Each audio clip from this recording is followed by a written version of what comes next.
Okay, so I want to start with a story that I was saving for this podcast slash live stream to tell you.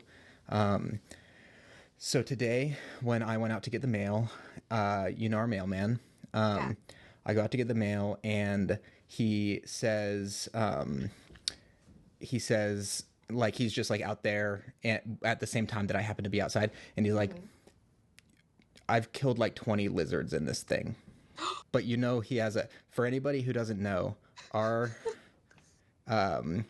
mailbox is like a lizard guillotine, and Emily and I are very, very careful when we open it because once they're trapped a little bit, they get more injured when you move it back It's up. horrible. It's We knock on awful. it We like a knock now. We door. tap. We knock. We open so slowly. We check for lizards. So and he has a heavy accent, so I kind of like smiled, like thought he was just talking to me, and then I was like, "Sorry, what was that?" And he's like, "I've killed like 20 lizards in this thing," and I was like, "Oh my gosh." I was like, I Oh, know it's horrible. Like, we should probably get it like like a mailbox with a different door. Like, and then he says to me, just disregards that entire conversation and says, I haven't seen your wife. And which he knows and likes you and usually doesn't talk to me at all. yeah. And so I said, oh, yeah, she works days and I work mostly from home right now. And he goes, gotta give her a Valentine's card. And then he taps our mailbox and he goes, know where she is. And I said, well, I'm the one who gets all the mail. Oh, okay. I can't believe you waited to tell me this on air. Well, Because this is there's a real reason I did. okay. And that's because it's a lie. It's fiction week, everybody. Here at Overgrowth, we're discussing fiction. Oh, are you serious? Yes. I was Um, like, I knew it. I knew he was weird about me. so yeah, that was a lie that I came up with to What is launch Fiction fiction but Week. a lie? What is fiction but a well constructed lie? Cool. The first thing that I would love to talk about is we were discussing before this, and I asked you to come up with a couple of examples of things that you think, and I have my own list here, which I'll go all the way through, but that you think are overdone uh, in fiction. Now, you read mostly novels, a lot of fantasy and a lot of historical fiction primarily, and anytime that you read a large volume of things, which I do, and especially recently with all of our submissions that we've gotten in, have been reading a lot of literary fiction, poetry, and just short stories in general. I've been reading, and so I've been able to pick up on a lot of trends, some good, some bad. We're going to talk mostly about the bad. If you're doing good writing, is mostly about things to avoid, and uh, all of and building good habits by avoiding those things because like avoiding certain things yields really good results. And so, but first, I want to get your take, Em, on what you were thinking about what you see in the novels that you read. One thing that I've noticed in like pretty much every novel that I'm getting really tired of, I feel like nowadays everyone just wants to write about like going to catch a whale. They're all writing about this whale, they're talking about facts about whales, they can't get enough, and it's like, I get it. You know a lot about whales, and it's like, we just don't really need, we don't need any more. So I can't help but feel like this is at Herman Melville slightly. What? Who? Herman Melville, and stay tuned because we'll be reading Heard of some more of her. his stuff later. She was great. Uh, Truly a queen, honestly. Um, but yes, no Moby Dick slander will be held on this here show. We are Moby Dick heads, and it is what every writer. We are Moby I don't Dick think you're heads, allowed to say and that. that's what every writer should aspire to be. If you can ever get one thousandth of the artistry and mastery that was put into the beautiful work Moby Dick, you have succeeded.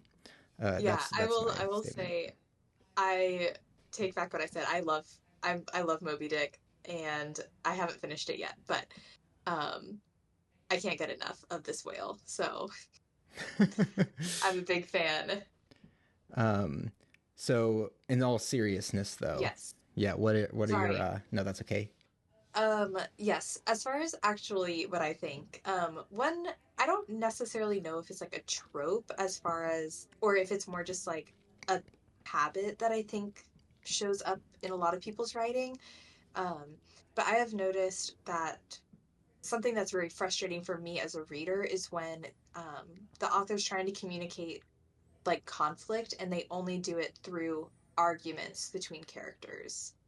Hmm. So I've read a lot of books that like the center or the heart of the book is like character conflict and misunderstanding or whatever, but the only way that they can seem to communicate that to the reader is like by having the characters argue in a way that is so not productive that it's very frustrating to read. Yeah, Um, Recently I read, well, should I put these books on blast? yeah, they're published. I mean, That's true. yeah, Um, this is a hot take because this was one of, I feel like, the most popular books of like 2023, 2024. Um, but Tomorrow, Tomorrow, and Tomorrow. I did enjoy the book, but the two main characters, like, it basically follows their relationship over the course of like their life. Like, they met as like young, like kids or teens, and they know each other forever. And there was so much of the book that was just them arguing. And I was listening to it, which normally when I listen to a book, I find myself being a little bit more like generous with my impression of the book. Like things just kind of wash over me. And I was like struggling to get through. And that's a super popular book, but I just remember thinking like there had to have been a better way, a more artistic way to like get these ideas across or get, yeah. where they're at odds across to me. What was one of? Can you remember any of the examples of something that they were at odds, like situationally? Yeah, well, they were at odds about a lot of stuff because they were business partners. And so there were times where they had different ideas about like the direction the business should go in. But there was also like a part where one of them kind of finds out about like the nature of how they became friends and feels very betrayed by that. And instead of, you know, bringing it up to light and having a productive conversation. It's more just like now all of a sudden one's being cold to the other and won't say why, and the other doesn't know. And just one of those things where it's like one of them's always mad at the other and never at the same time. Yeah. You see that in movies too, not to bring everything back to movies, but No, I mean, I think we'll probably end up talking about movies a lot because there are a million books, and the idea that like two people have read the same book, even people who read a lot, is like a lot smaller of a fraction than people who have probably seen the same movie, since there seems to generally be a bigger, more popular galvanization around certain films. And so I think those are good analogs for any sort of like fiction or artistry. And they also, I mean, they are written. They're all written. And so whenever we're talking about anything but line work, making things pop on a page or something like that, in terms of conflict or plot, character, any of that, momentum, even, you can tie that back to movies. I think that's fair of us to do and can be really illustrative. yeah, and I honestly think that momentum is a big part of it. Like I think that Yeah, like having these explosive dialogue scenes maybe feels like there has momentum to it, but like as a reader it feels the opposite. It feels like you're stuck.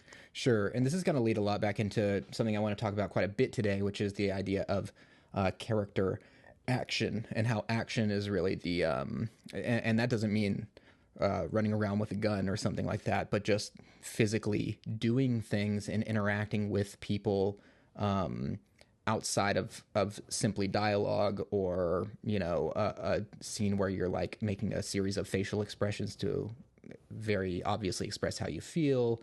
um, Characters actually doing things to display to the reader who these people are. So I'm thinking and not to put you on the spot here, but do you remember? Can you think of anything within this book that you read that would have been a more interesting way for these characters to come into conflict with each other?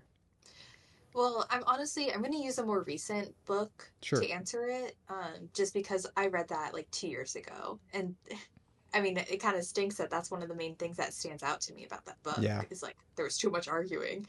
But a book I read recently was The Blue Sisters by I think Coco Malors, which I could be saying that wrong.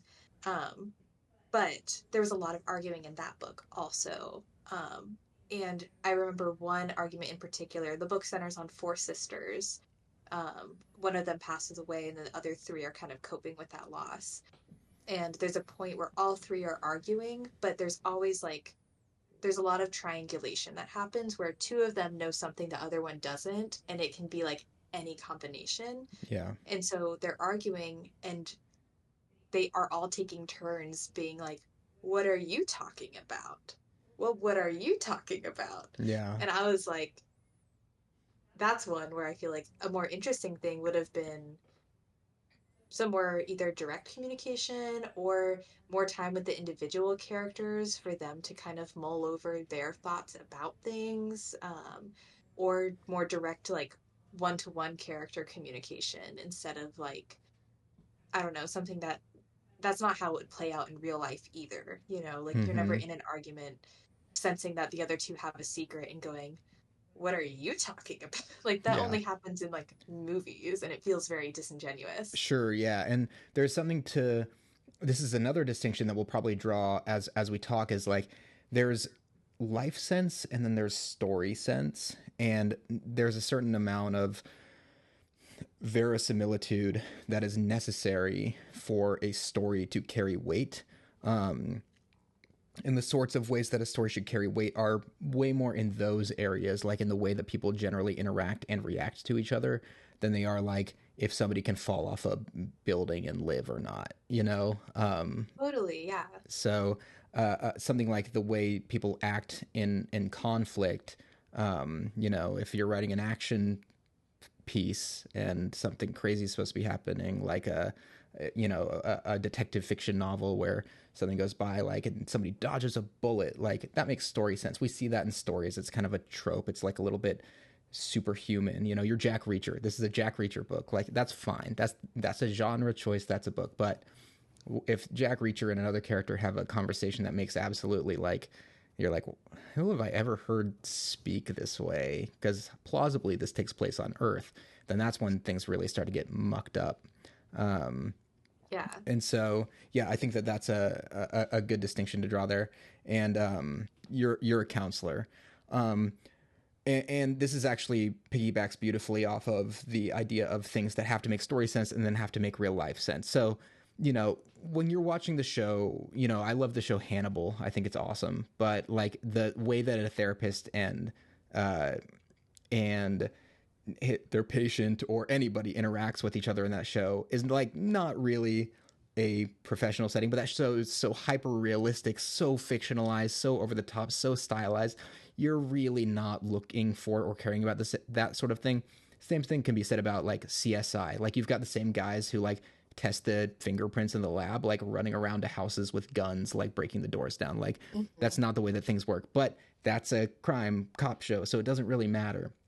But in a drama or something like that, it does kind of matter, to have a certain level of plausible accuracy, both for purposes of, and a lot of the time, like we are talking about, the closer you get to real life, the more authentic your story feels. And then, secondly, if there is a big enough group of the population, most people don't know how cops work because most people aren't Hmm. cops. And or have never been part of like a murder investigation, so they can just imagine that that's how cops work.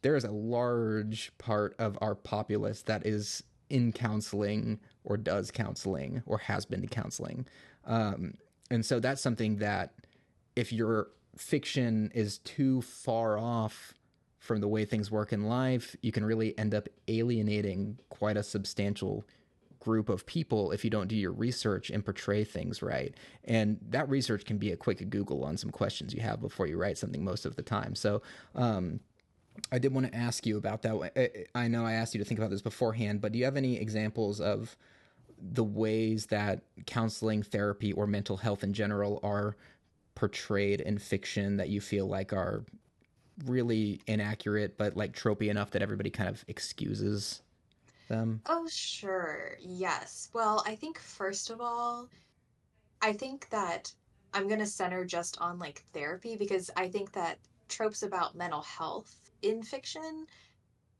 could deserve their own, like, I mean, more than an hour. Definitely, definitely. There are some really good ones, and there are a lot of really bad ones. Yeah. I think, like, I mean, yeah, I don't want to get too far into that because I really do think like there's so much there. So instead, I'm going to talk just about like therapy stuff that I've read in literature. Cool. And I think honestly, I have never read a book where the therapist is helpful at all. And like usually I find that when there's therapy in a book, it's almost done to like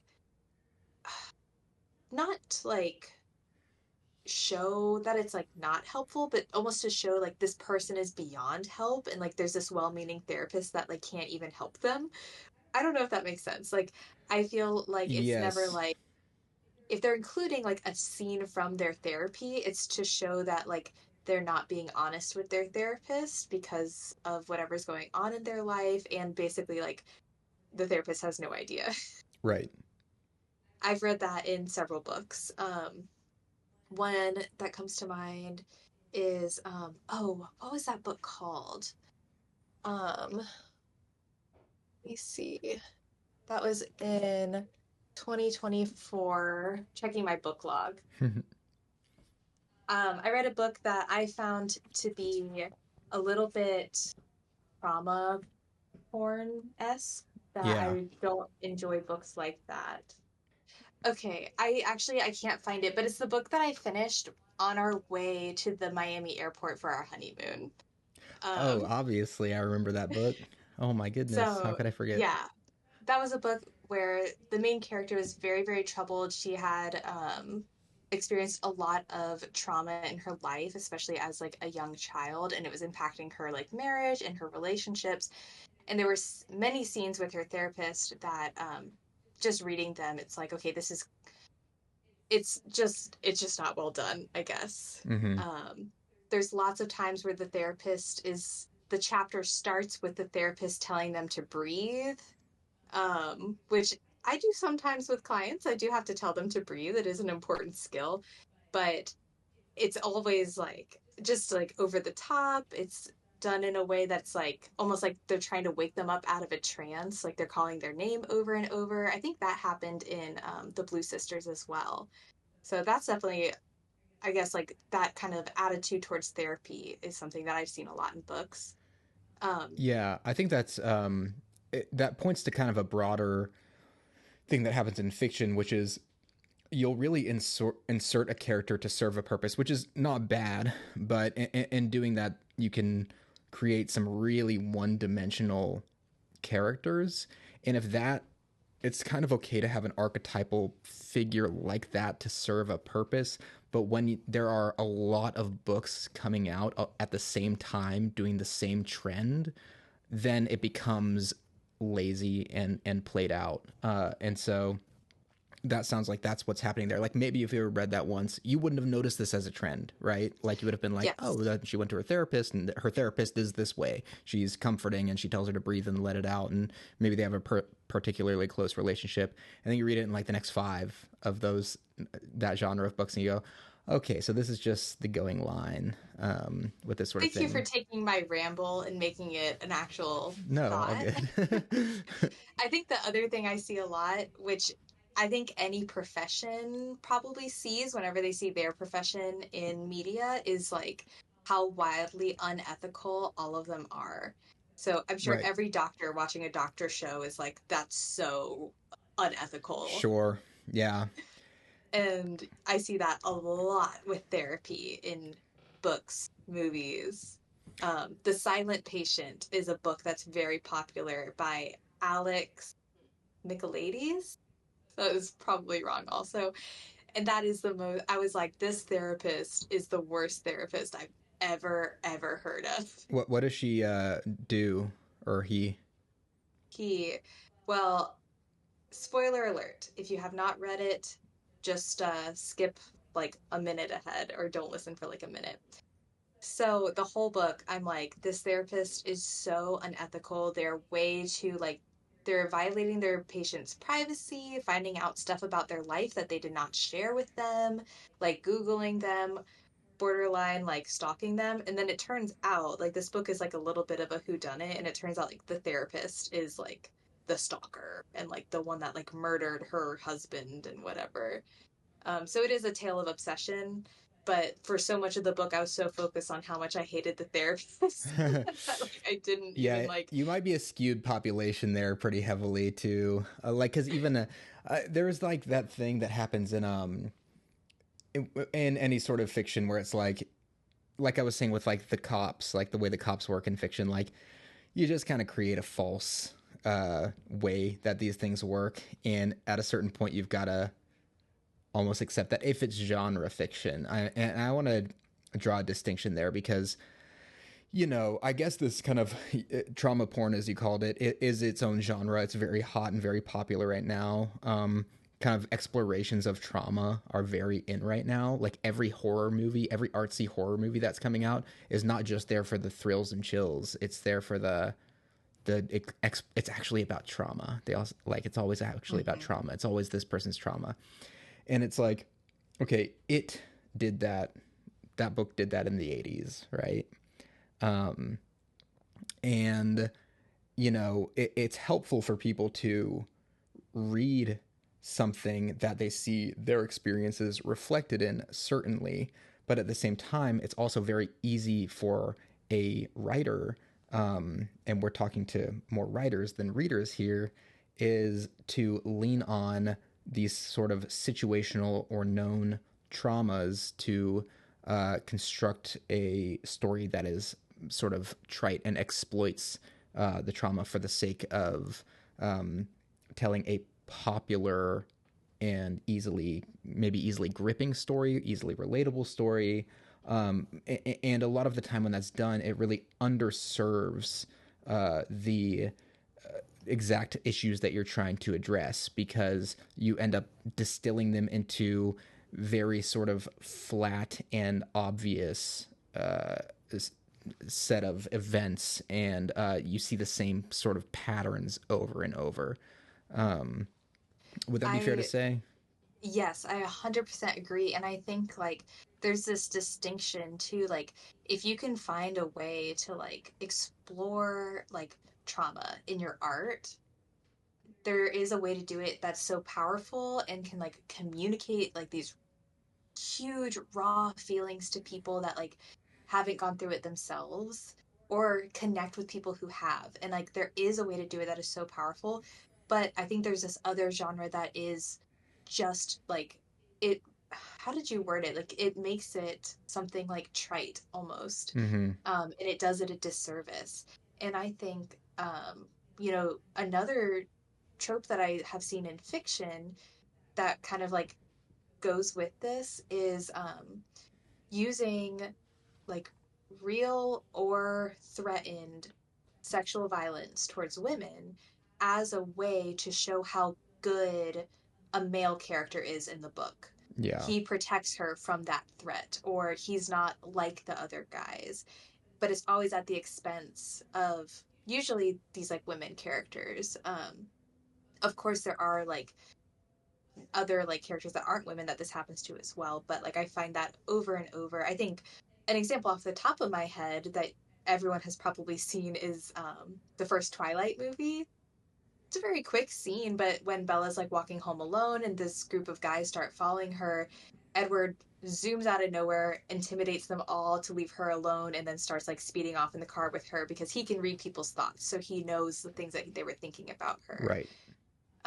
But that is something I see over and over that I find to be very disrespectful of that actual trauma that people experience, because they're not using it to make a point. They're using it to make a point about how good this guy is. Yeah, and that's the big point there. Like, you have to be so careful and so expert with that sort of content. When you're writing fiction, it is true that I don't think anything is off limits necessarily. Like there's no off limit topics if it's really well done and really in service, but you have to earn that. Like if you're going to put something that um, serious and disturbing and personal in your fiction, it's got to be making a pretty profound point, and it's got to be handled really carefully and really tactfully, and it has to feel extremely earned and be really in service of the story and the character, specifically the character that it's happening to. Not the, like you said, like it should either be framing the people doing the bad thing as a bad person, but those guys in Twilight, like you're saying, they're not characters, right? Mhm. Or it should, this circumstance should be making maybe a broader statement about the world and this issue. And I think a lot of people try and do that second one even, and really hit a brick wall with it, because they think that by approaching it in general and making a statement about it in general, even if they think their messaging behind it is pure and makes like ultimately a good or a complex or an interesting message, that the content itself really bulldozes the way that they've decided to go about it, and all that you see is the events themselves. And I mean, I can maybe think of three things I've ever seen that have included sexual violence that I haven't just like not wanted to watch that person's movies ever again or read that person's books ever again, because I'm like, this really didn't feel earned. This felt like a really cheap way to get drama Yeah, totally. into your story. And okay, I have two things. One is when you say earned, you're referring to like the complexity and delicacy of the work as a whole. Like, Absolutely. Like the story has to be so good and complex and be making such a statement on its own right that you could almost take that scene out and you would still have an amazing dramatic story, but by putting this in, it furthers something that you're already doing and adds to the greatness of the product. And that's a hard thing to say because and I'm not saying like the greatness I'm of like how much you enjoy this thing. There are some things that are meant to make you feel sick or make you really sympathize or empathize with a person in a certain situation, and I think that's important. I think that's a large part of what art is about. But that's what I mean by earned. yeah, I agree. One movie that comes to mind is Boys Don't Cry with Hilary Swank in it. That made me feel sick for days after I watched it. I watched it my freshman year of college 10 years ago, Yeah. and it's still like, makes me feel uneasy. And I think just one last thing on this is like, this is something that when you start noticing it, you're going to notice it a lot.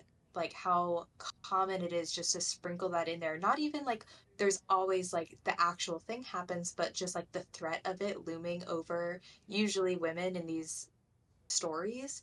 And I also find a lot of times it's from male authors, which to me is also very kind of um, disrespectful or at least a little bit tone deaf to your audience, knowing how many women have gone through that in their actual life and then they cannot ever escape it in media. Yeah, I think that I would add, I agree with that, and I would also add to it that having read, and I said I would never speak about anybody in particular, but in getting our submissions when we are here, this is completely true. 8 of the first 10 submissions that we got uh, to Overgrowth were by male authors, and they all centered around some sort of sexual violence, or had it included as a pretty significant part of the story. And I was very very shocked by that. So it's interesting that you bring that up out of that context, Emily, because um, I was like, man, first of all, I was sick of reading about this thing after 8 stories of it, like really quickly. I was like, man, another one. And it's not to say that every one of those stories was poorly written at all. But it does speak to a larger trend of, oh, this is something that people are kind of seeing as something to grab onto to give your story some sort of life. I think anytime that you see the same thing over and over, you are, even if you feel like, oh, I'm making a really solid point about it. Man, you can make a solid point out of somebody laying in their backyard watching the leaves fall from a tree. Like you can, and when you pick these big dramatic things, you're almost doing yourself a disservice as a writer a lot of the time by deciding to grab them instead of something much more nuanced and try and create meaning.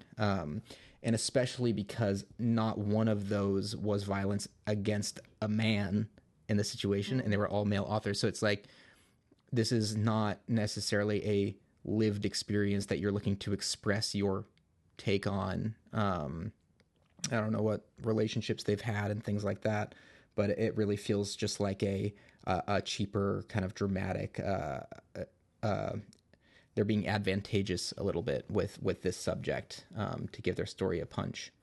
Um, Yeah. I would like to pivot from there actually to, I think this is a really good uh, thing to get us into, and I'm gonna just copy and paste this in the Discord chat. So Hmm. these are some things just on topic of what um, we would view as, or what I would view as an editor, as things that are easy things to grab onto and do, and things that are kind of overstated and overseen in stories. Maybe just like when I see them, I flag them, basically. Yeah. Sorry, I Um, laughed because I read ahead a little bit. yeah, that's all right. So I had a great college professor in my freshman, not freshman, but in my lower level classes all the way up through my senior level classes. And it's worth saying that by my senior level classes, he didn't really care if you broke these rules because he was a tough grader and he trusted you at that point to be able to break some of these rules as long as he knew that you were a good enough writer to, buck the conventions, or you're really doing it for a serious way. But the great thing about following these rules is that they take away a lot of your crutches and they force you to find new ways to do things. And that's only really going to make you a lot stronger as a writer. So I'm going to start off with his kind of four that were, or five that were really great for what we're talking about here, which is that grabbing an easy dramatic uh, thing to give your story a boost when you don't really have a solid character, or when you don't really have a solid narrator or angle on something, or just sense of your story. Are you're like, so I'll just go through them. No hospitals, no schizophrenics, no cops, and nobody is allowed to die. So he had more than this, but those are four that I remember that and no twist endings, that he was like, these are cheap ways of getting a reaction out of somebody. And the reader, especially with no twist endings or people dying or somebody turning out to be schizophrenic or something like that, often feels cheated by this, or they've read it so many times it's not necessarily interesting to them. If you want to be, a genre fiction author and you want to write, just really crime fiction, like you're going to have cops in hospitals and probably some schizophrenics and people are going to die. But I think before anybody even goes into writing genre fiction, they should get really, really proficient at writing just literary fiction, just fiction outside of the genre, so that they learn how to build a character, how to create drama in a situation, just in a tense encounter, no weapons in sight between two characters, how to build that tension without leaning on things like guns and chases and the threat of like physical violence in the moment, just how you get two people positioned against each other. Emily, a great example about this that I was just talking to one of our friends about, is that scene in Killers of the Flower Moon, which I know a lot of people probably haven't seen. But in my mind, the most tense moment in that movie is in broad daylight. One character is in a car, the other character is outside of a car, and he's trying to get him to sign a piece of paper. This Mm. is a movie that people get blown up in, they get shot in. There's a giant crazy fire. There's trials.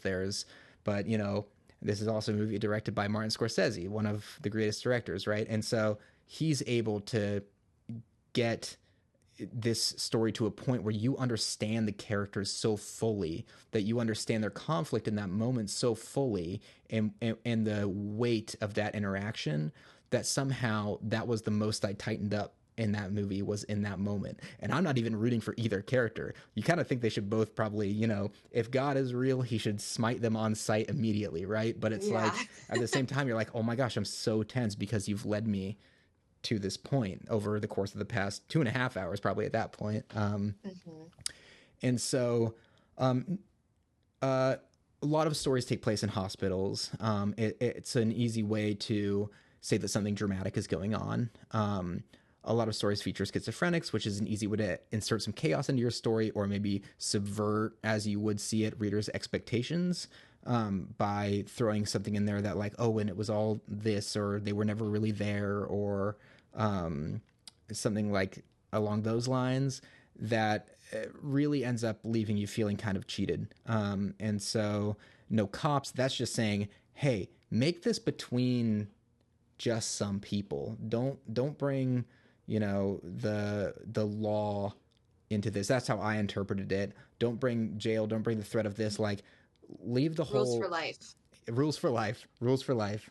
Nobody is allowed to die. That's an obvious one about, like, building drama without having something extremely dramatic happen. I'm gonna kind of add on to that and include, suicides. I read, we had probably about 100 fiction submissions for this first issue. um, I'd say maybe 10 of them included somebody killing themselves in them. And so, if you're writing your story and this isn't at you, your story could have been great in every other way. But then if it ends on this note of somebody killing themselves, I'm like, 10 other stories did that. And it's just not a very tactful way, especially in a short story. Like, if somebody commits suicide, 1 out of 20 characters in a big novel or something like that, um, then that can be really impactful, especially if it's like that. It really feels like a moment for all of the characters involved, and you know this character fairly well, and you could see their struggle, and then it hits you in a very profound way. But when you're writing a short story and your protagonist, especially, or like your second main character, commits suicide, then you're, again, kind of leaning on one of those crutches to conjure emotion out of somebody. So you can have suicide in a story. There are great movies, great stories, great books that have suicide in them, but I wouldn't recommend it if you are not a very well established writer, just because editors see a lot of it, and it does feel like a bit of a crutch. We're looking for something a little bit more nuanced. No twist endings, that should be obvious. Don't have your character, don't have it be all a dream or something like that. Don't have it. Don't do a rug pull on the reader. Really actually put the effort into building something.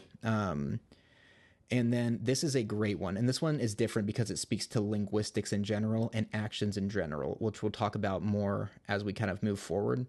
No more than 3 seeing per page. That can be glancing, that can be looking, that can be, peering, any variation of the word see. I think his line on it when he gave us these rules was like, if your character is looking around that much, that's a pretty boring story. And so Yeah. that's an easy one. And some of the ones I'll talk about going forward are easy ones because hit Command F on your thing, on your computer, and type in see, glance, peer, gazed, all of those words.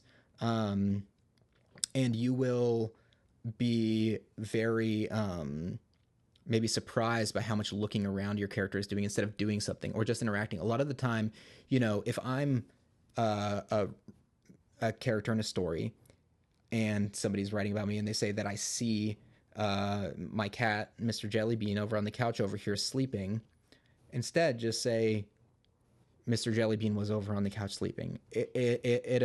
It's apparent that I'm seeing it because we're really like living through me. I'm the protagonist at this point. I don't need to look over and see that. And you'll be surprised how much stronger your writing gets. That reminds me of an essay tip that I was given in high school. Um, which was, maybe this is just me, but I would start a lot of sentences in my essay with I think.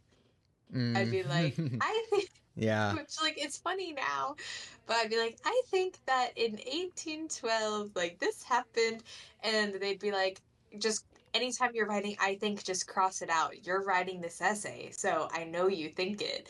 And it's a little bit like what you're saying with the IC. It's like, okay, this story has a narrator, so if something's happening, I'm assuming either they're seeing it or the third person narrator knows it's happening. Right. Yes.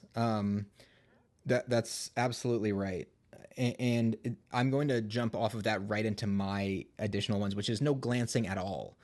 Um, I cannot think of. No looking. No, you can look and see. It's fine. It's necessary at times for sure. But and this can be broken if it's really really important that somebody glanced at something. But these first two, no glancing and no grinning, I can't think in my life of one noteworthy time that I've glanced at somebody, or glanced at something. Well, I looked right at you. I remember the first time you glanced at me. I don't think that you probably do. I came right up to you. Um, and I think that if you imagine how often you give a meaningful glance at something in your daily life, it's much less frequently than characters in fiction do it.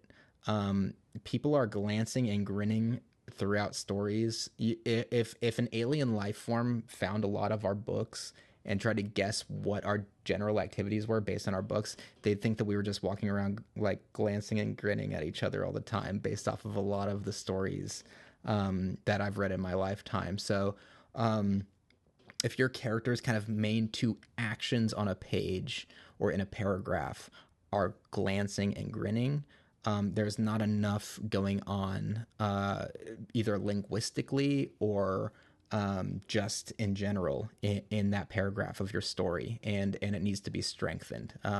That's a pretty hard rule that I would set there and say try and get it out of there and see what else you can put in there instead, or how you can rephrase it to make what they're doing more interesting.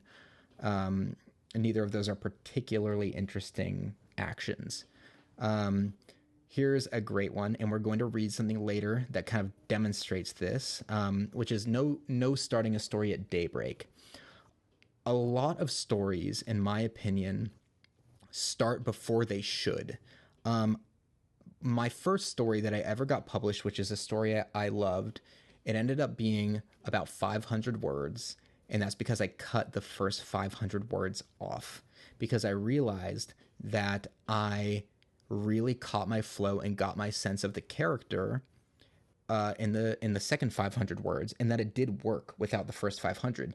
I loved some of the lines in that first 500 linguistically. I really loved them, and there were some ideas in there that I thought were interesting. But everything that you have to do has to be in service of the work, in service of the piece. And there's a lot of times that people wake up with light peering through the blinds and getting up and getting ready for the day. That's really not that interesting because unless they're doing something very, very different than a normal person would do, then it's not saying much about them. We all get up and we get dressed and we eat breakfast for the most part. Uh, did you have something to add there? Yeah, kind of what I'm hearing is like the first chunk or like paragraph of a story, like it's a lot of like kind of warming up to the story. And in a lot of ways, it's kind of like the first pancake. It's like you had to try it out, but now we've got our groove. So what if we just threw that one away? 100%. I think that a lot of stories will be really strengthened if somebody cut off the first paragraph entirely. That's something I see really across the board. You kind of introduce somebody to your character, and then by the second or the third paragraph, your story kind of gets rolling. You're into some action pretty quickly, and that's really important, especially reading things as an editor. When I read something and it's like this person got up and they started doing this and that, unless it's an insane thing that they started doing, I'm not hooked. You really want to hook, even in a novel, you really want to hook your reader from the first sentence. And from that first, by the time they hit the end of that first paragraph, they should be intrigued by what the situation is and want to read more. You know, if somebody gets up and they pet their cat and they eat cereal and they go down and check the paper, or even something a little bit more interesting like than that, like they wake up on, you know, and they're living in somebody's garage, and it's not the life that I live. Like, who's this person living in this garage, and why would I want to read about them? Hit me with something up front that makes me a little bit interested to learn more about this person. And like I said, I'll get to an example of a really great way that this is kind of subverted and done in a short story that we're going to read in a minute here. Two more that kind of go hand in hand are no staring in the mirror and no cutting your hair. No staring in the mirror is kind of obvious. It's a very easy trope that is like a moment of self-reflection or an emotional moment with oneself. And I think that, hey, baby. Hi, Caroline. Our mascot's Our here. mascot's here. I think that for a lot of people, they like to have that moment with the character, but man, have that with them doing something really interesting. Have that with them the way that they cook dinner. Like I'm just shooting from the hip here, but like let them let a piece of bread burn a little extra and like watch the way it gets darker and flip it over knowing that it's not going to taste as good.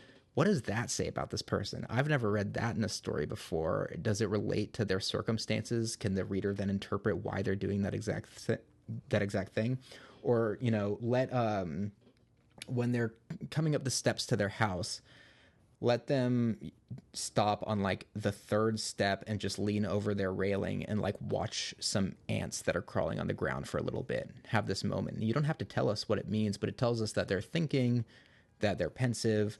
That's a much more interesting moment of self-reflection, and it doesn't need to be direct, but it does tell us something about the character in a much more understated and less obvious way. No cutting your hair. Emily, what do you think of when you see a character, and this is really for women, like cutting their own hair in a movie or a book? Does it bother me? no? Does it bring up any like thing for you? Like, what does it resemble to you? Well, it brings up two very iconic moments. One, I think Gone Girl, she cuts her hair. She dyes her hair. She's disguising her identity. That's fair. In another very, um, I say, iconic, very powerful, very moving moment, this is a double haircut situation where Zuko and Uncle Iroh have to cut off their ponytails to enter the Earth Kingdom in disguise. Okay, Um, those are more disguise based haircuts. yeah. Yeah. Do you have a take on a non-disguise based cutting of one's own hair? I think that maybe there's a little bit of a stereotype of if you cut your hair, especially your bangs, you're going through a crisis. Yep, that's fair. And I think that the other one for me is, you know, a lot of the time when a woman character is getting serious or when they're looking for a fresh Uh, start, they go, yes. I'm going into the bathroom and I'm cutting my hair and I'm coming out and it's different. And they go in there and they chop it off with regular scissors. And you can't tell this in books, but like as somebody who's cut their own hair multiple times, not when it was longer than this, mind you, um, it looks terrible when you do it generally. And you don't come out there feeling like $1 million and then go and get the big business deal, you know? Yeah, That is another definitely. one that I think is a really kind of overplayed metaphor for I am now getting my stuff together and I'm starting to take this serious and I'm getting back on the horse and here we go. It's shorthand for transformation. Yes, absolutely. And I think that's another one that's to be avoided there. The final one, and Emily, I know you'll love some input on this, but and I will give a small olive branch to a lot of male authors because a lot of female authors do this too. It does not seem to be just male authors at all, actually, from what I've read. But authors in general seem to have the need to tell you exactly what a woman looks like and don't feel the need to tell you what a male character looks like, especially not with the level of detail that they tell you what a woman looks like. Emily, have you noticed this Yes, 100%. Some, I have a very firm belief uh, that I don't think that male authors should be allowed to be horny, Yeah. because that is how we end up in this territory big time. Yeah, and I think that maybe the fact that it is, I've noticed it across multiple genders, just kind of speaks to the way that it's ingrained, like the parallels between like the value of a woman or the way that she is interpreted in the world being so closely associated with her appearance that it's almost like, okay, before you can assign a type, you need to know what type of woman we're dealing with before you know anything else about her. So, in a lot of stories where the man is the protagonist or a man is the protagonist, you get a lot of details about them, and then maybe you'll learn what color their hair is. Maybe you'll learn the color of their skin. Like maybe you'll learn if they're handsome or if they're, overweight or something like that. Go ahead, yeah. I am, as you know, I've been reading the Wheel of Time books, and I will say, um, oh gosh, Robert Jordan, he does an okay job with this. He talks way too much about the way that women's dresses fit. Um, but he doesn't like go into detail about their body. But what I will say is I fully read like three and a half of these 800-page books, completely believing that one male character was like basically looked like the Beast from Beauty and the Beast, like completely covered in fur, and then fully what like three books in it mentions that he's clean shaven. And I was like, what the heck? That's yeah. Because you've told me 1 million times about how this dress is too fitted around the hips, but it's loose in the bust. Like, why did I need to know that? Yeah, it's very that's a perfect example of it. Like we don't Yeah. know, and you just imagine like a generic, like Emily, we're both reading Moby Dick right now. Do you have any idea what Ishmael looks like?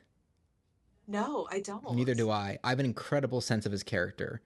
Yeah. I have an incredible sense of who this person is. I don't have the first clue what he looks like. Like I really don't. I know what Queequeg looks like. I do not know what our main character looks like, and I know that if it were a woman, I would know.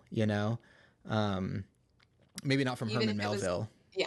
the goat, the Yeah, that's gold why we crown know what king. Queequeg looks like. Exactly. Yeah, Herman Melville did not care much what the women looked like.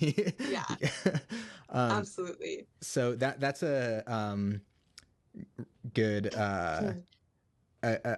some good general rules there, and I think I would like to kind of launch off of those rules into talking about kind of that descriptiveness that we don't really need about women. Mm-hmm. There's a lot of in general descriptiveness that we don't really need in stories. I know we're running a little long here, but I hope that's all right with Hey, you. I'm chilling. Cool. And so I want to go ahead I'm and actually coming up with a really good story in my head. okay. Um, I wake up in my hospital room. I swing my long legs out of the bed, and it takes 30 seconds for them to get all the way out of the bed because my legs are so long. My boobs get out of the bed second. I turn to the cop that's been waiting in the corner for me while I was asleep. He's dead. Turns out he Nice. was never there. Wow. Submit it. Thank you. Um, so I want to send you this link to this post real quick. Um, I always wait to do this until we're on stream so that it doesn't actually get, jumbled up. I mean, it's easy to find. Um, I hit open full screen. That was blinding. so this is a post by somebody who says, "How do I improve as a writer?"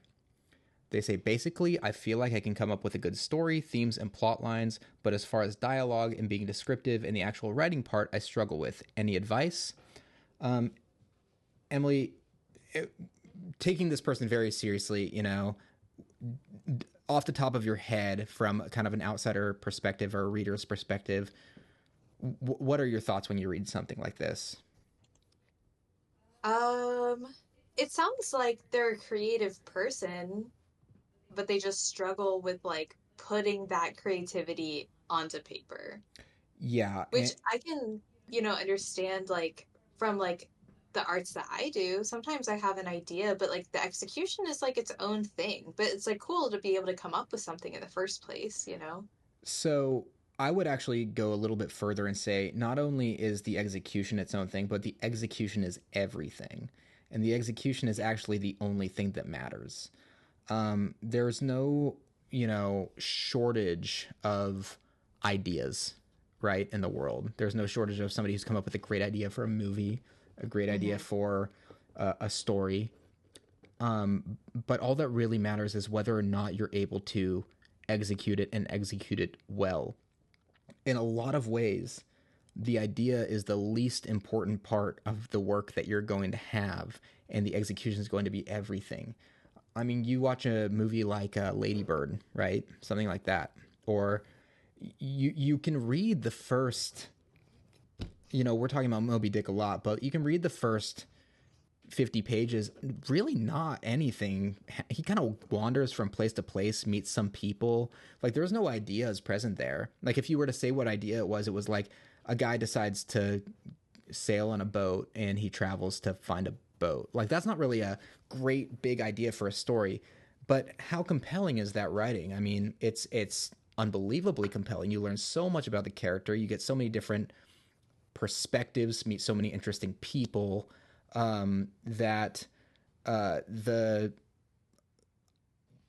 idea that something needs to be happening in a macro sense fades away because so many things are happening. They all feel consequential and interesting, because of the execution. So, I mean, what I would say to this person is, you know, don't worry. I think this is the biggest thing that I could say to anybody. Don't worry about plot or concept nearly as much as you worry about character or language. And then probably third is structure of your story. Because if you have great characters and you are able to write them very well, they're going to interact with each other in natural and interesting ways. And you'll be able to figure out a meaningful way for them to interact over and over and create a story out of that interaction. That stuff is going to come naturally to you. Narrative comes sort of naturally to a lot of people. And I'm not saying that, like, I know I talked about vibes based literature before. I'm not saying that, we talked about Christopher Nolan, like, that guy had a bracket for Memento before he wrote it. Um, right? And so it's not like he wasn't doing a lot of work cognitively, but he wasn't doing work down to the color grading, right? He wasn't like that stuff is stuff that you come up with as you're making your way through a work and letting these characters build and being fluid with the work. There's a great kind of recent Steven Spielberg quote where he says, if you think a film is done when the script is done, then your movie's already done for, basically, is Mm. what he says, because he's like, the art needs to be a living, breathing, reactive thing. And so there has to be a certain level of just mastery in the execution and fluidity there, that allows these characters to be who they are and allows your language to kind of compel the story. Yeah, do you have any thoughts on that? Yeah, I mean, I think that you can tell when you're reading a book if it's like they have something like that they're trying to express like artistically, or if they were like, what if, right? Like in a world where, right? Like Right. if that's kind of the basis, and then you're trying to take that one idea and expand it to fill a story, it's gonna run dry if that's all Totally. you have. Absolutely. And I think a great example of that is somebody like Philip K. Dick, right? Like, this is a guy who his prose were great and his ideas often made very little sense, even though he was the idea guy. He'd have a what if the world was like this? What if the world was like that? And he was kind of almost just throwing those concepts at a wall a lot of the time. He didn't tie anything up for you at the end of them or come to a conclusion. He just used his prose and his characters to take you on a journey, kind of with these ideas as the seed of the project itself. And by the end, he would not have really answered the questions that he posed, because that's not the objective of art. The objective is to ask a question and then construct a narrative of fiction, at least, and leave the reader with something. So I think he's a great example of somebody who is like, people think of him as a very ideas based author, but when you read one of his books, a lot of the time, and I've read several, a lot of the time you finish them and you're like, okay, like I'm not entirely sure what exactly was being communicated here ultimately. Like what your ending take on this was. You could probably d- decide for yourself what the message of a certain book is, and you certainly could, but uh, the reason that you enjoy those is because of the dramatic elements, the interplay between the characters, and the simple but super effective way that those books are written. Totally. Okay, I want to move us here to kind of piggyback off of that, um, which is this concept here of showing and telling in fiction. This is a very very common commonly given piece of advice to fiction writers. Um, and I'm going to read a specific reply here by Orson Scott Card. I don't know if you can see Orson Scott Card's reply. Um, but if not, I'm just going to read the first little bit of it because it's very long. Okay. So he says, do you always have to show and not tell in creative writing? He says, in prose, showing means giving a detailed scene in which events unfold step by step, while telling means narrating events more rapidly and briefly, giving the reader more information and experience. In good prose fiction, 90% of the events of the tale are neither shown nor told. And I'm going to go ahead and get ahead of this by saying I think that this is really good advice that this guy is giving. They're neither shown nor told, they are simply assumed. I do not have to tell you that in riding the train from DC to New York, the character had to buy a ticket, or how much she paid, or which car she sat in, or whether she slept or read People magazine or listened to an audiobook on the way. If I tell you she took one bag, I need not specify what she packed, how she folded her clothing, or what vanity items she packed. Those things are never spoken of unless, for some reason, I think they matter. That is really phenomenal advice there.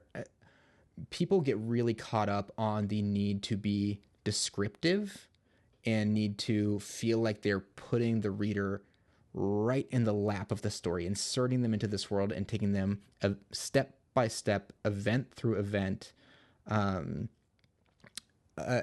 any work of fiction, particularly longer works, but I read a lot of this in short stories too.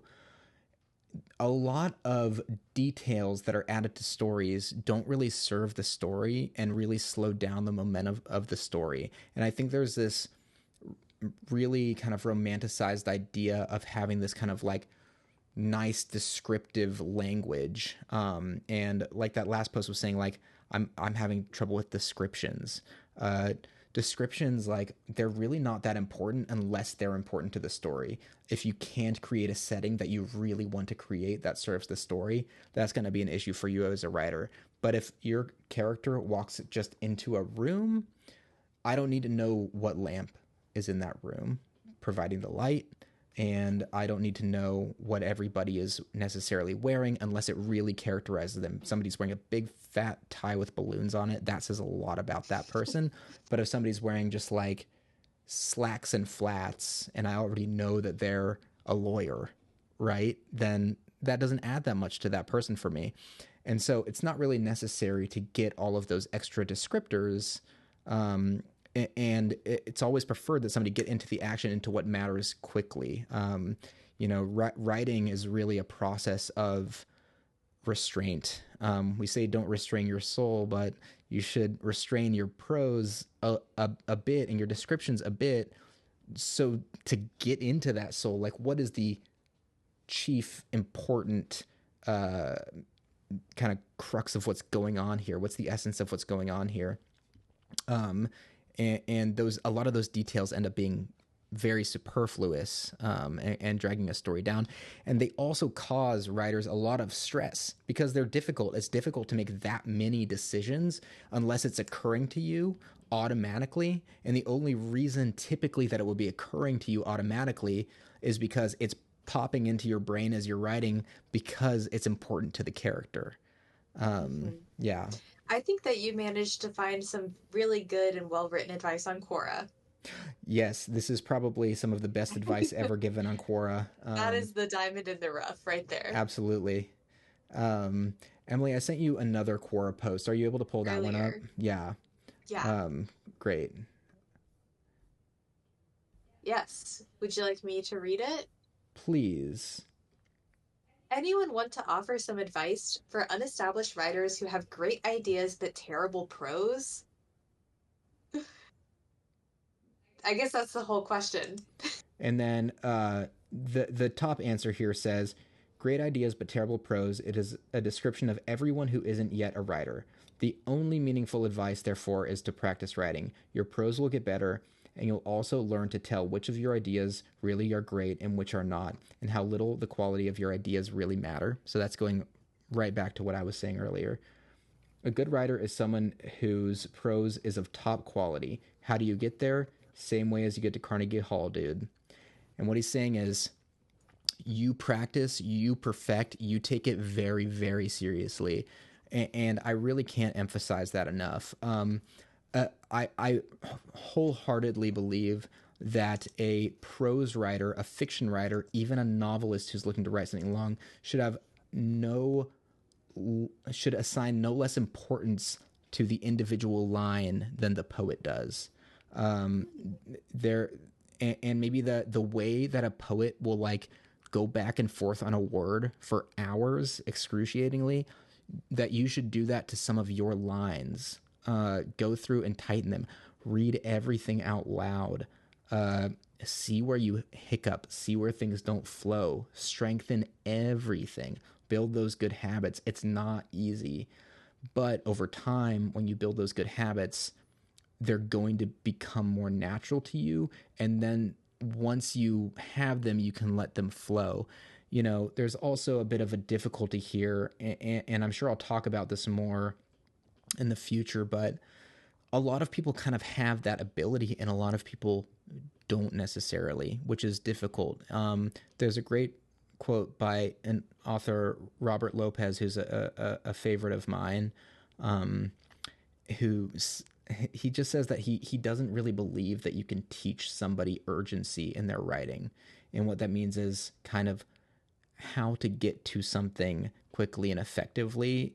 Um, and that is almost a product of your instinct, in a very similar way that even if I were 6'8", 240 pounds, and you put me out on a basketball court, even after years of practice, I'm not going to play like LeBron James, right?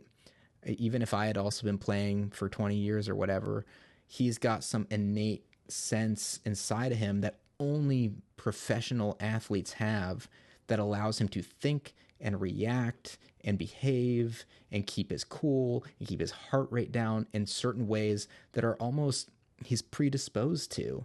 The same thing can be said about other, you know, phenomenal athletes, the Tom Brady's of the world and the Patrick Mahomeses, or whatever sport you want to pick, the top runners, that there is something internal that this person is probably born with, that's almost a personality trait that is very, very difficult to cultivate in somebody. And I'm not saying you can't improve as a writer. I'm not saying you can't get better. I'm not saying you can't write really good things, but I'm saying you really have to rely on, if you feel and hear that you're a writer, you have to build and then rely upon those instincts, to come up with anything great. I talked a little bit when Tommy was on here about my discussion with Robert Olin Butler, and he has this really great thing that he says about, he says,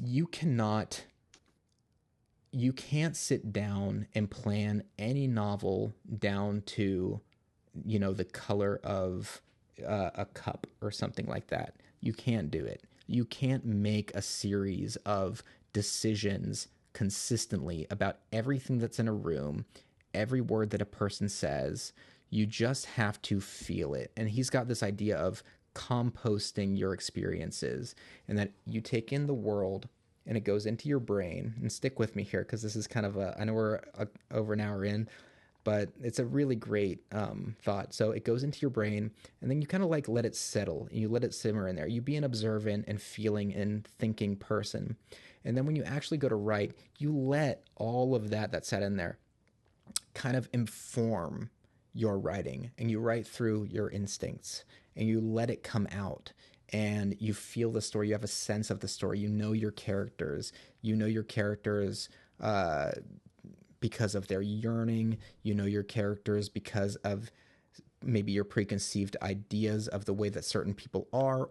By the time that product comes out of you, it's really all of those decisions get made almost automatically as they're going onto the page because you're letting it flow. If you're sitting in front of your computer typing and you've got and you're like, and what color should the curtains be? And what color should the couch be? And I'm using color a lot here, but like, and should they live in a 2-story house or a 1-story house? Like, a lot of that stuff is if it doesn't pop into your brain when you're talking about them, it probably doesn't matter to the story very much. Yeah. Oh, that's a really good point. Thank you. Let's we're running pretty long here, so Yeah. This has been some good discussion. I want to do another fiction one next time because I've got more to say on this. But let's do Yeah. two And more. Go ahead. I had a Sorry. post. Yeah. No. I was just saying, and I had a post too, so I think we have more fiction content to talk about. Definitely. Let's go out on. Do you want to do yours, Em? No, I think we should. I know you have a short story or a passage, and I kind of think that we should probably end it there. Cool. I want to send you a very, very short one before Okay. we do that. I'm actually just going to read it. This says, Okay. I need help with making a book. So I'm making a book, but I don't have a good title. What title should I give it? By the way, it's an action fiction book. They don't give any more details, I don't believe. That's Let me it? see. That's it. And it's solved. Okay, so that means they got a title? They got a title, but I want to give it one as well. Okay, I would guess if all I know is that your book is action fiction, I would call it Kaplow. I would call it Playing Dead. Interesting. Because it's fake, fiction-wise, and it's action. That's true. Like there's a body. Okay, so that's a good answer. It is a good answer, too. Thanks. Kapow Okay, so is good. what did they get it? They got told to go to another subreddit, and then it got flagged. That was the solution. That was the solution. So yes, let's finish with this, and Emily, I'll send you this right now too. This That's is like, I'm gonna start closing all my clients, be like, I've solved you. Just go to a new person. Yeah. I'm just kidding. Okay. So this is by Herman Melville, apt because we've been speaking about him and his terrific abilities all stream. And this is a kind of long short story by him called Benito Serrano. And I'm going to go ahead and read just these first 3 paragraphs right here, and then we'll talk about them a little bit. In the year 1799, Captain Amasa Delano of Duxbury in Massachusetts, commanding a large sealer and general trader, lay at anchor with a valuable cargo in the harbor of St. Maria, a small desert uninhabited island toward the southern extremity of the long coast of Chile. There he had touched for water. On the second day, not long after dawn, while lying on his berth, his mate came below, informing him that a strange sail was coming into the bay. Ships were then not so plenty in those waters as now. He rose, dressed, and went on deck. The morning was one peculiar to that coast.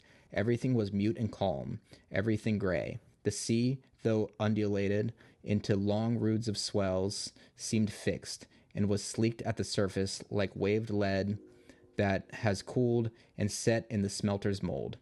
The sky seemed a gray surtout, Flights of troubled grey fowl, kith and kin, with flights of troubled grey vapours, among which they were mixed, skimmed low and fitfully over the waters, as swallows over the meadows before storms. Shadows present, foreshadowing deeper shadows to come. Now, there's so much awesome happening in this beginning to the story. Emily, does anything jump out at you immediately? I really like the description of like the gray birds with the gray vapors. Yeah, it's really that's a big part of this, and it illustrates a lot of what we've talked about today, which is there is so much like this could be a poem if you lineated it like a poem, right? Like Hmm. this kind of repetition, kith and kin with flights of troubled gray vapors, among which they were mixed, skim low and fitfully over the waters, as swallows over meadows before storms, shadows present foreshadowing deeper shadows to come. I mean, Yeah. come on, like that would be an amazing poem. And he puts that kind of, if you read his work, it's like that throughout. He wrote like one of the longest books, and it's just like it's like that throughout. I mean, the pride he takes in the individual language, that rolling, easy reading, pulling you down the page nature of the language, and it's so aesthetically pleasing and beautiful. Is that's the bar, you know? And like, even if you're a beginning fiction writer, read things like this and really take note of the pride that's put into just the line work.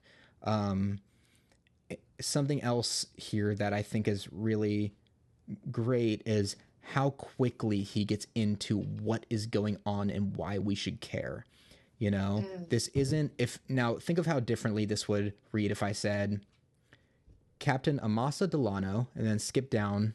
He rose, dressed, and went on deck. The morning was one peculiar to that coast. Everything was mute and calm, everything gray. Now, if we started there, and then we got this information of why he was there and everything, like, I'm not hooked, you know, off of that. Hmm. I'm like, why do I care about Captain Amasa Delano? Well, the way that he's ordered it, the way he's launched us into this information is I know he's the commander of a large sealer and general trailer. I know they've got valuable cargo. I know they're on a desert island. They're stopping to get water, so they're out of water.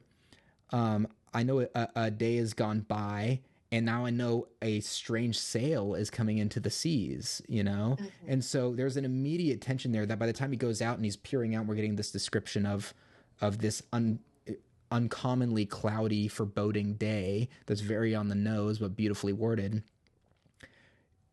We have a driving force, we have a momentum already to the story, and that allows him to then say he rose, dressed, and went on deck, which is He also earned waking up in the morning he at the earned start of waking his up in the story. morning. And him waking up in the morning was one sentence that for a lot of people is a couple of paragraphs, right? He rose, dressed, and went on deck. Like, that's it. And so Yeah. I think that's a real lesson in momentum, catching your reader, and at the very beginning of your story, and conciseness, getting to the action of what's happening, and then also just to really putting a lot of care into your linguistics and to let the language drive your writing, even if it's not poetry, even if it's fantasy, even if it's sci-fi. It doesn't have to sound like it was written in, I think this is 1855. It doesn't have to sound like it was written in there, but people still phrase things in pretty ways, and you still can, you know. Um, You know, something else that strikes me is I have no idea what he looks like, and I have no idea how his clothes fit on his body. you're very right. Um, and if anybody was gonna tell you, it might be him, it might be Herman Melville. So um, We are such Moby Dick heads. we are. That's gonna be the Overgrowth fan club name. But anyway, I would love to leave it there. That's a really wonderful piece of writing. I highly recommend anybody go and read the rest of this story.